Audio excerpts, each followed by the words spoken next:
Olá, estudantes do estado do Paraná, do Brasil e do mundo que estão acompanhando essa aula de Geografia para o primeiro ano do ensino médio. Nossa aula de hoje, ela é fundamental para que possamos rever alguns conceitos relacionados aos movimentos de rotação e de translação. Para isso é fundamental que você tenha em mãos caderno, caneta, lápis e borracha para realizar as anotações dos conteúdos que estão sendo abordados na nossa aula de hoje. Vamos conhecer os objetivos propostos na nossa aula de hoje ali na tela, Compreender os principais movimentos da Terra e suas consequências para a vida no nosso planeta. Então nós vamos destacar esses movimentos e vamos trabalhar com as consequências desses movimentos no nosso cotidiano, na nossa vida. Para isso, alguns conceitos são fundamentais, alguns conhecimentos são fundamentais que você tenha eles muito claros na sua mente.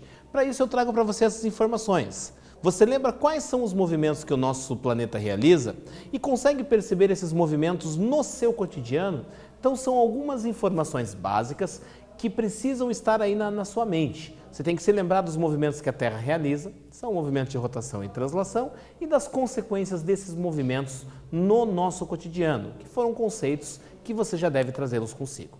Para que a gente possa dar continuidade à nossa aula, nós temos que lembrar do movimento de rotação, que é um movimento que a Terra realiza em torno do seu próprio eixo. E nós temos que saber também que, além do movimento de rotação, nós temos o movimento de translação, que o movimento de translação é aquele que a Terra realiza ao redor do Sol. Essa imagem que você está vendo na tela, ela traz para você a Terra, que realiza simultaneamente o movimento de rotação e de translação. Então é importante que você tenha muito claro que todos os movimentos do nosso planeta, eles ocorrem de forma contínua e simultânea. A rotação e a translação vão ocorrer ao mesmo tempo. E nós vamos perceber também que o movimento de rotação do nosso planeta é aquele que ele realiza em torno do seu próprio eixo. E esse movimento de rotação, ele tem uma duração de aproximadamente 24 horas, sendo mais específico, 23 horas e 56 minutos.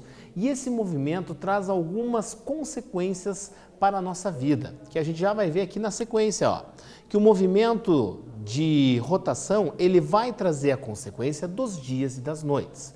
E aí a gente vai perceber também que, além do movimento de rotação, nós temos o movimento de translação, que conforme você pode perceber aqui, ó, é o movimento que a Terra realiza ao redor do Sol e que tem uma duração de aproximadamente 365 dias e 6 horas. Essa é a duração do movimento de translação. E agora que a gente já falou sobre o movimento de rotação, sobre o movimento de translação, a duração desses movimentos, a gente vai para o nosso primeiro quiz, ó. Qual é a diferença entre a rotação e a translação? Letra A, ambos são sinônimos. Letra B, a rotação é responsável pelas estações do ano e a translação não influencia em nossa vida. Ou letra C, a translação é a responsável pelas estações do ano e a rotação é responsável pelos fusos horários. Agora eu quero que você me diga, letra A, letra B ou letra C? Vai lá!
Muito bem, estudante. Qual alternativa você marcou? Qual alternativa você indicou? Letra A, letra B ou letra C? Vamos acompanhar a resposta aqui na tela, letra C. A translação é responsável pelas estações do ano e a rotação responsável pelos fusos horários. Então, quando a gente fala em translação, que é o movimento que a Terra realiza em torno do Sol, essa translação ela vai ser responsável pelas estações do ano. E também nós vamos perceber que o movimento de rotação, aquele que a Terra realiza em torno do seu próprio eixo, vai ser responsável pelos fusos horários e também pela transição entre dias e noites. Dando continuidade à nossa aula aqui de hoje, nós vamos perceber que as principais consequências do movimento de translação são as estações do ano, os solstícios e equinócios. Mas para isso é importante a gente destacar que a Terra realiza simultaneamente o movimento de rotação e o movimento de translação. E isso fica muito claro quando você observa essa imagem animada, essa ilustração, que mostra a Terra girando em torno do seu próprio eixo e simultaneamente realizando o movimento de translação, movimento de girar em torno do Sol. E é importante a gente destacar que a transição entre dias e noites nas áreas polares, ela vai ocorrer principalmente em função do movimento de translação. É o movimento que a Terra realiza em torno do Sol que vai ser responsável para que uma área do Polo Norte não seja iluminado e posteriormente ele seja iluminado e volte a não ser iluminado pela luz do Sol. Isso é importante que fique claro para você que está acompanhando a nossa aula, pois nas outras áreas do planeta nós vamos perceber que a transição entre dias e noites ela se dá principalmente em função do movimento de rotação, daquele em torno do próprio eixo. Já nas áreas polares, nós vamos perceber a translação sendo responsável por esta transição entre dias e noites. Quanto mais próximos ao polo nós estivermos, mais visível isto ficará aos nossos olhos. E aí nós vamos perceber também que o movimento de translação é responsável por solstícios e equinócios. E essas palavras, elas têm um significado muito simples. Por mais que sejam palavras que não sejam habituais de serem ditas no nosso cotidiano, elas são muito simples de serem compreendidas. Quando nós estamos falando em equinócios, nós vamos perceber que o nosso planeta ele vai estar recebendo a mesma quantidade de luz solar nos hemisférios norte e no hemisfério sul. E que equinócio serve também como referência para marcar o início ou o término de estações do ano. Por exemplo, nós vamos ter a primavera e o outono sendo marcados pelos equinócios. Já quando falamos em início de verão e inverno, nós vamos perceber os solstícios sendo responsáveis por esta ocorrência. Pensemos que no hemisfério norte, nesta posição aqui, nesta condição de luz solar, nós vamos perceber no hemisfério norte uma maior quantidade de luz solar incidindo do que sobre o hemisfério sul do nosso planeta. Então, neste momento aqui, no momento em que nós tivermos a maior quantidade de luz solar incidindo sobre o hemisfério norte, nós vamos ter um solstício de verão ocorrendo aqui no hemisfério norte. Da mesma forma, ocorrerá um solstício de inverno no hemisfério sul. E esse solstício de verão no hemisfério norte, solstício de inverno no hemisfério sul, ele coincide com o mês de junho. Da mesma forma que quando tivermos uma maior quantidade de luz solar no hemisfério sul e uma menor quantidade de luz solar no hemisfério norte, nós vamos ter, respectivamente, no hemisfério sul, um solstício de verão e no hemisfério norte, um solstício de inverno. Os dias no hemisfério norte serão mais curtos e os dias no hemisfério sul serão mais longos. E o inverso ocorrerá com as noites. E esta condição retratada aqui, ela fica muito presente no mês de dezembro. Então nós vamos ter nos meses de dezembro o inverno no hemisfério norte e o verão no hemisfério sul. E isso também é perceptível no nosso cotidiano, na nossa vida. Quando nós estamos próximos a Natal, nós vamos perceber que as temperaturas estão mais quentes em função de termos o verão.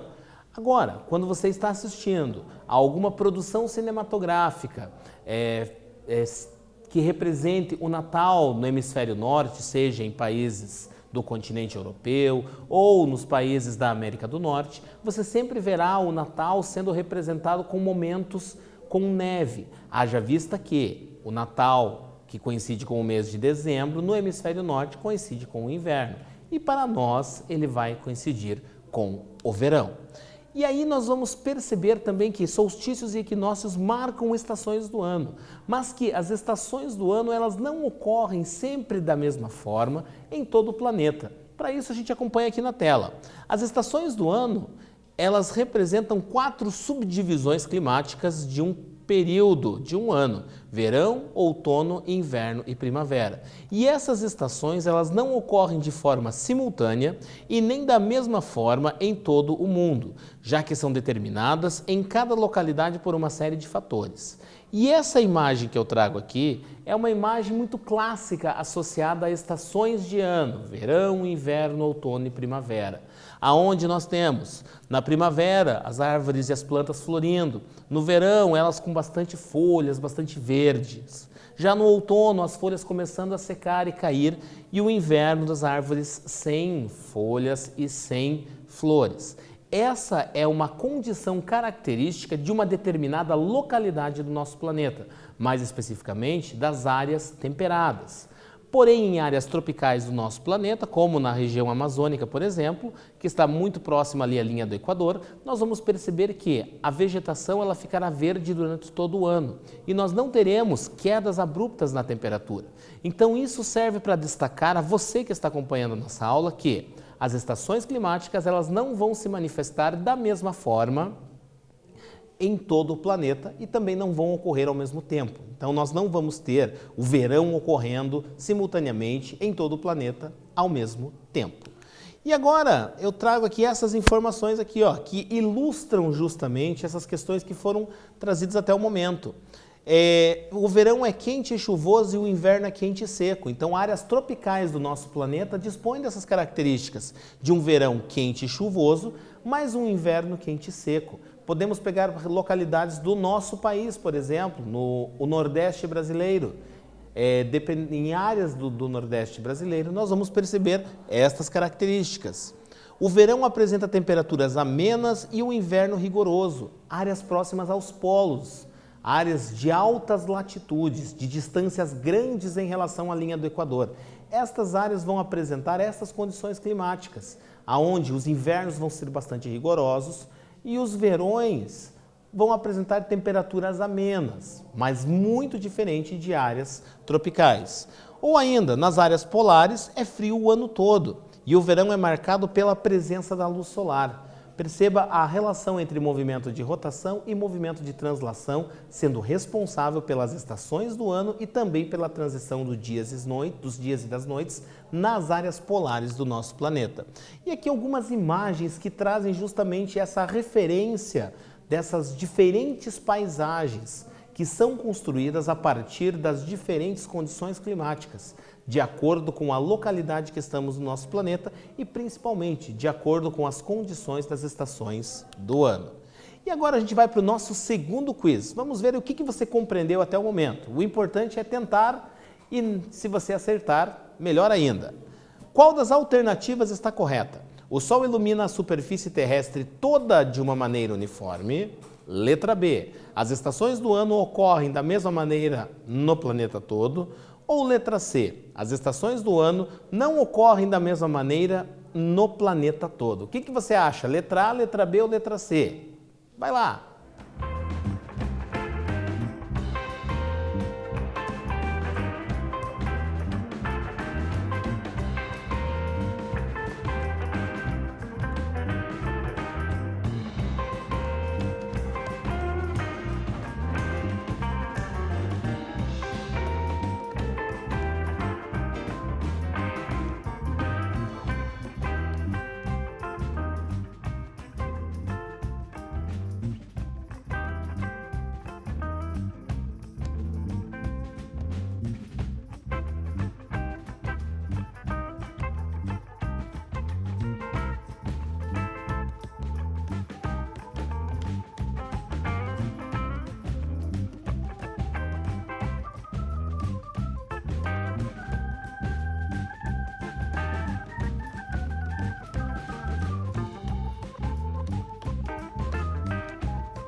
Muito bem, qual das alternativas você indicou? Letra A, letra B ou letra C? Vamos acompanhar a resposta ali na tela para você, letra C.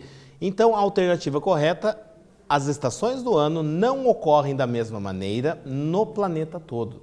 É muito importante você ter isso muito claro, para que você perceba que estes movimentos que a Terra realiza, principalmente o movimento de translação, ele vai fazer com que, em determinadas localidades do planeta, nós tenhamos diferentes estações climáticas, estações do ano, que são marcos que são utilizados para designar a mudança climática de uma determinada localidade.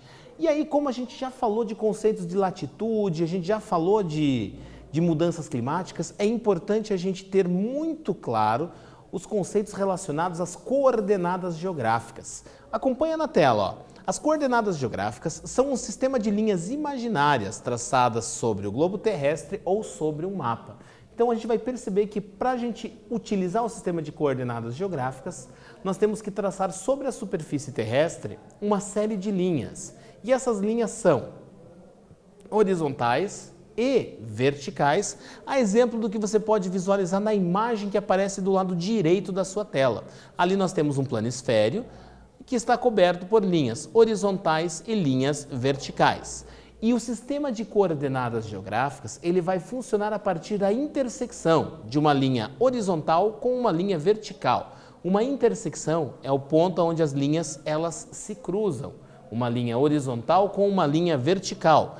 E essas linhas elas têm denominações. Então as linhas, nós temos ali os paralelos e nós temos os meridianos. Então é a partir do momento que um paralelo ele encontra com um meridiano, é que nós vamos ter uma coordenada geográfica, nós vamos conseguir localizar um ponto no planeta. E aí também é importante a gente ter muito à mente a questão relacionada aos pontos cardeais, norte, sul, leste e oeste. Para isso você tem que olhar de novo aqui na tela e você vai perceber que existe aqui bem no meio deste mapa uma linha um pouco mais forte, indicando a linha do Equador. E aí nós vamos perceber que para cima dessa linha do Equador nós vamos ter o hemisfério norte. E nós sabemos disso porque aqui no canto inferior nós temos uma rosa dos ventos que nos indica qual é a direção norte. Então, superior norte, no inferior nós vamos ter aqui o sul. Bem no meio aqui nós temos uma linha que é o meridiano de Greenwich, que é o principal meridiano, responsável pela divisão do nosso planeta em dois hemisférios. Nós vamos ter o hemisfério leste e o hemisfério oeste, o hemisfério oriental e o hemisfério ocidental. Oriental e ocidental são sinônimos para leste e oeste. Então, a intersecção entre esses paralelos e meridianos resultam nas coordenadas geográficas. E aí é importante a gente ter outro conceito muito claro, que é o conceito de latitude. Porque a latitude ela é indicada pela distância entre um ponto qualquer da superfície do nosso planeta e a linha do Equador. Para isso, eu quero que você observe essa imagem aqui, ó, onde nós temos o ponto A indicado e nós temos aqui a linha do Equador. E nós vamos perceber uma distância existente entre o ponto A e a linha do Equador. E essa distância, ela é chamada de latitude. E a latitude, ela é medida em graus, minutos e segundos. Então, são formas de medir. Então, nós temos os graus, minutos, que é a subdivisão do grau, e os segundos, que é a subdivisão do minuto, desta forma de calcular as latitudes do nosso planeta. Da mesma forma, nós temos a longitude. Quando falamos em longitude, nós estamos falando da distância existente entre um ponto qualquer da superfície do nosso planeta e o meridiano de Greenwich. Observa com atenção essa imagem que você visualiza aqui, ó. Nós temos o ponto A e nós temos aqui o meridiano de Greenwich. E esta distância entre o ponto A e o meridiano de Greenwich, ela corresponde à longitude. Então, da mesma forma que nós temos a latitude sendo a distância entre um ponto qualquer e a linha do Equador, nós temos a longitude sendo a distância entre um ponto qualquer e o meridiano de Greenwich. E a partir da intersecção desses pontos, latitude e longitude, nós vamos determinar as coordenadas geográficas. Voltando aqui para o nosso ponto A. Nosso ponto A, é importante que você perceba que ele encontra-se no hemisfério norte do nosso planeta. Então, nós vamos perceber que a latitude, a distância dele, é de 50 graus. A distância da linha do Equador de 50 graus no hemisfério norte. Já a longitude, a distância do ponto A em relação à linha do meridiano de Greenwich, ela vai ser correspondente a 100 graus. E essa distância 100 graus estando no hemisfério oeste, neste lado do nosso planisfério. E a partir disso nós conseguimos determinar as coordenadas geográficas. Esse sistema é muito parecido àquele utilizado no jogo Batalha Naval. Porém, aqui nós temos outras informações. Nós temos os hemisférios, que são norte, sul, leste e oeste, que dão uma complexidade maior a esse sistema. E agora aqui, nosso quiz. Qual é o nome dado ao principal meridiano que divide nosso planeta em dois hemisférios, sendo ele hemisfério norte e hemisfério sul? Letra A, Círculo Polar Ártico, letra B, linha do Equador ou letra C, meridiano de Greenwich? Vai lá, é rapidinho!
Muito bem, letra A, letra B ou letra C, o que você indicou? Vamos ver se condiz. Letra B é a linha do Equador, responsável pela divisão em dois hemisférios, hemisfério norte e hemisfério sul.